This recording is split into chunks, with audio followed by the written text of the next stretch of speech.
Welcome. In front of me is a LENOVO Idea Tab Pro, and today I'll show you how you can insert SIM card, or not SIM card, but SD card into this device. So, to get started, you will need to grab a camera, please, today. Here we go. You'll need to grab one of these things, a SIM ejector, which will come provided with the device in the box. But if you can't find it, you could use a paper clip, chain one on the end, and it should work just as well. Now once you have either one of those, you can then pop out the tray, which is located on the same side where you have your power button, which appears to be the top of the device.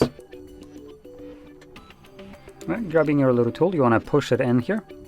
You can see that the tray pops out enough for you to pull it out. Now on the tray, you have space for single SD card. So you want to place it on here, like so. And then you can just pop it back in. And that's it. The card should start working right away. So let's see if we have any notification, and we do. SanDisk SD card detected, so that's it. Now if you found this very helpful, don't forget to hit like, subscribe, and thanks for watching.